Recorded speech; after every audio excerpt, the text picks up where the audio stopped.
उन दिनों तेनालीराम की आर्थिक स्थिति ठीक नहीं चल रही थी। विवश होकर उसे महाराज कृष्णदेव राय से कर्ज लेना पद्धा। कर्ज लेते समय उसने महाराज को वचन दिया कि वह शीघ्र कर्ज चुका देगा। दिन गुजरते गए। तेनालीराम की आर्थिक स्थिति कुछ बेहतर अवश्य हुई, किंतु इतनी नहीं कि वह महाराज का कर्ज उतार सके। वह कर्ज को लेकर परेशान रहने लगा। उस परेशानी के दो हल थे।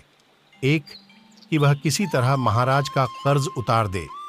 दो, किसी तरह उसे कर्ज से मुक्ति मिल जाए। दूसरा हल उसे ज्यादा उचित प्रतीत हो रहा था, लेकिन वह महाराज से कहे तो कहे कैसे कि वे उसका कर्ज माफ कर दें। बहुत सोच विचार कर उसने एक योजना बनाई और इस योजना में अपनी पत्नी को भी शामिल कर लिया।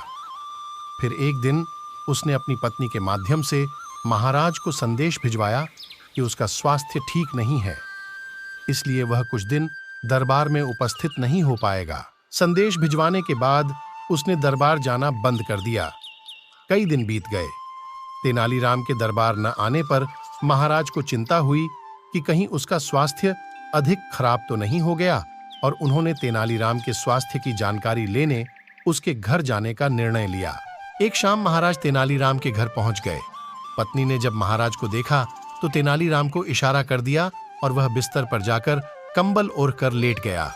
महाराज तेनालीराम के पास गए और उसका हालचाल पूछने लगे। तेनालीराम तो कुछ ना बोला, लेकिन पत्नी बोल पड़ी, महाराज, जब से आपसे कर्ज लिया है तब से परेशान रहते हैं। आपका कर्ज चुकाना तो चाहते हैं, लेकिन चुका नहीं पा रहे हैं। कर्ज के बोझ की चिंता इन्हें अंदर ही अंदर खाए जा रही है। इस कारण ये बीमार पड़ीडीडीएच गए हैं। अरे, इतनी सी बात की इतनी चिंता करने की क्या आवश्यकता थी तेनालीराम?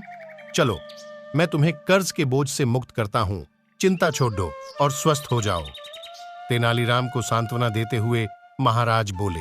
ये सुनना था कि तेनालीराम कंबल फेंक तुरंत उठ बैठा और मुस्कुराते हुए बोला, आपका बहुत बहुत धन्यवाद महाराज।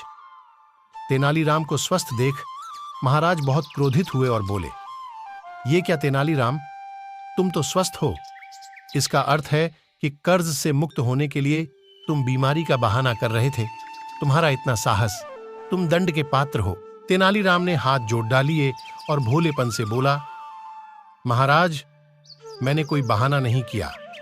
मैं सच में कर्ज के बोझ से बीमार पड्डीएच गया था, लेकिन जैसे ही आपके मुझे उस बोझ से मुक्त किया, मैं स्वस्थ हो गया।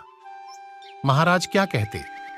तेनालीराम की चतुराई और भोलेपन के मिश्रण ने उन्हें निःशब्द कर दिया था।